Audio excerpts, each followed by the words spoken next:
तो चलिए आज हम लोग बात करते हैं कि सिलेक्शन के लिए हमें क्या क्या करना चाहिए। ठीक है, तो देखिए, पहला जो चीज़ है सिलेक्शन के लिए, पहली चीज़ है कि पढ़ाई तो आपको करनी पड़ेगी। ठीक है, उसका तो कोई अल्टरनेटिव नहीं है। दूसरी चीज़ है कि आपको फोकस करना होगा। किस चीज़ पे फोकस करना होगा? ठीक है, आपको फोकस करना होगा वैकेंसीज पर। ठीक है, कैसी वैकेंसीज? जो अननोन वैकेंसीज है। ठीक है, जो भी अननोन वैकेंसीज है उस पर आपको फोकस बना करके रखना होगा। ठीक है, मैंने मतलब देखा है आज के टाइम बहुत सारे लोग हैं जो नॉन वैकेंसीज के पीछे इतना भागते हैं। हाँ, ये चीज़ें हैं कि जैसे नॉन वैकेंसीज जो होती हैं उनका फ्रिक्वेंसी जो है रेगुलर रहता है, वो रेगुलर आती हैं, एक टाइम पर आती हैं।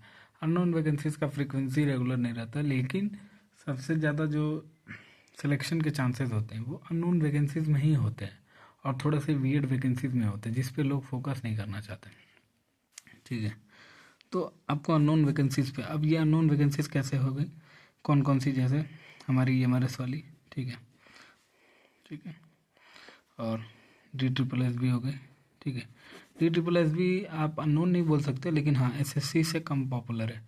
ठीक है, ज़्यादा लोग एसएससी, जितने लोग एसएससी के चक्कर में रहते हैं उतना डी ट्रिपल एस के चक्कर में नहीं रहते। ठीक है, तो एसएससी से कम पॉपुलर है। और दूसरा है कि यहाँ पे हिंदी इंग्लिश दोनों आती है, तो काफ़ी जो है कंपटीशन पहले ही अलग हो जाता है। ठीक है, तो ये और चीज़ क्या है, हमें फोकस करना है,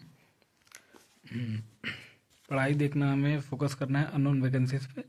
इस टाइप के जितने और भी बहुत सारी वैकेंसीज, जैसे अभी एक सीएसआईआर में वैकेंसी चल रही है, जेएसए की वैकेंसी चल रही है। ठीक है, सीएसआईआर में तो करीब 19 मार्च तक उसकी लास्ट डेट है फॉर्म फिलिंग की। ठीक है, तो अब इस टाइप की वैकेंसी जो है कोई देखता नहीं है, जल्दी कोई भरना नहीं चाहता। ठीक है, और उसका एग्ज़ाम देने के लिए भी आपको हैदराबाद जाना पड़ेगा। तो बहुत सारे लोग क्या होता है, सोचते हैं कि भरेंगे भरेंगे, फिर लास्ट तक जाते जाते मतलब अनविलिंग हो जाते हैं, छोड़ देते हैं। ठीक है, बहुत लोग। और हाँ, दूसरा चीज़ कि आपको फीस वाले फॉर्म भी भरने हैं। फीस वाले फॉर्म, जिस भी फॉर्म की फ़ीस हाई है, ठीक है, उसको आपको पहले भरना है। ठीक है, क्योंकि इस टाइप के फॉर्म वही बंदा भरता है जिसको अपने ऊपर कॉन्फिडेंस होता है, जिसको पता होता है कि हाँ मैं एग्ज़ाम निकाल लूँगा। ठीक है, और मेरी तैयारी सही है। ठीक है, आप रेगुलर वाले एग्ज़ाम देते रहिए। ठीक है, जैसे आप एसएससी के, अब एक मैं बात बताता हूँ। अब एक लड़का एसएससी से सीएचएसएल में सेलेक्ट हो रहा है, और वही एक दूसरा लड़का एसएससी से ईएमआरएस में जेएसए सेलेक्ट हो रहा है। तो क्या दोनों की सैलरी में कोई अंतर है क्या? सैलरी सेम ही है, सब कुछ सेम ही है, पे लेवल सेम ही है। बस क्या है कि ये जो लड़का है उसको कम कंपटीशन जो है मिला, और वो कम कंपटीशन में आसानी से सेलेक्ट हो गया। मैं ये नहीं बोल रहा हूँ कि हमें कम कंपटीशन खोजना है, मैं ये सिखा रहा हूँ कि इतना भीड़ है मार्केट में।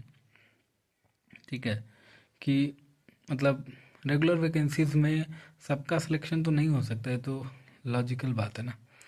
तो हमें कहीं ना कहीं तो सिलेक्शन लेना है, कहीं ना कहीं तो खुद को सेव करना है।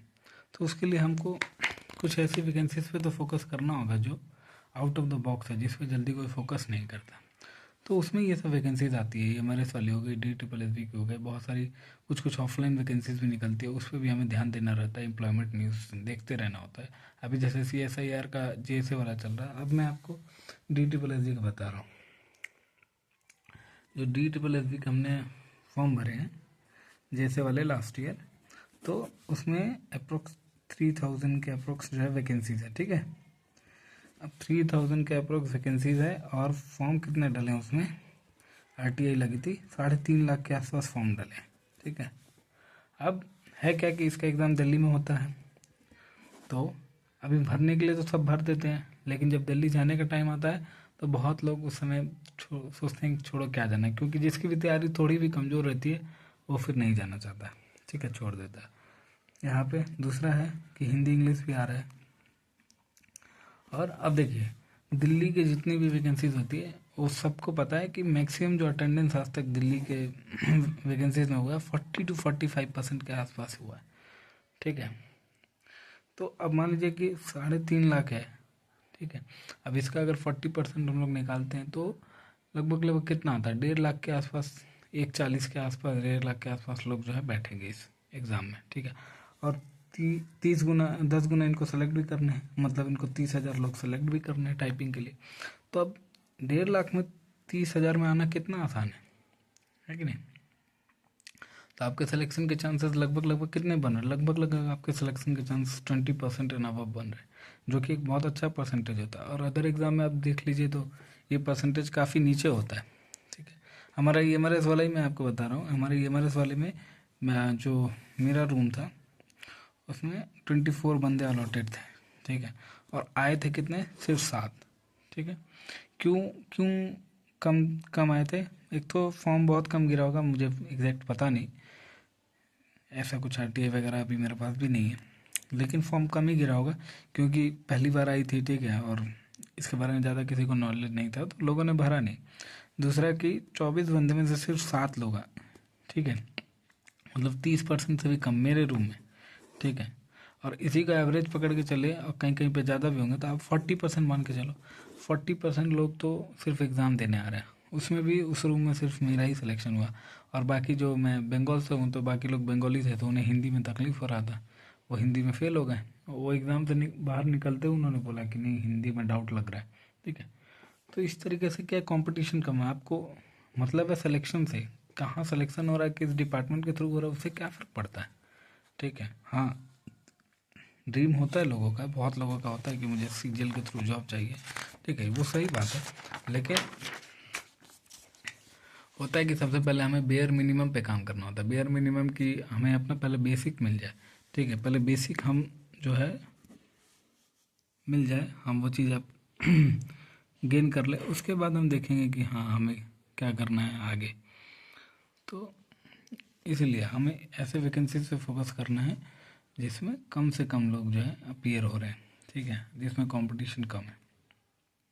तो इस तरीके से जो सिलेक्शन के चांसेस काफ़ी हाई हो जाते हैं। तो ये सब चीज़ों का हमें ध्यान रखना है पढ़ाई के अलावा, ठीक है।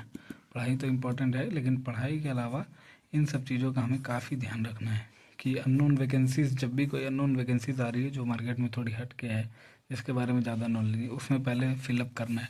जिस भी वैकेंसीज के फॉर्म थोड़े हाई, फॉर्म की फ़ीस थोड़ी हाई है, उसमें फिलअप करना है, क्योंकि वो जल्दी कोई फिलअप नहीं करता। तो ये सब पॉइंट का जो है ध्यान रखने से सिलेक्शन थोड़ा आसान हो जाएगा।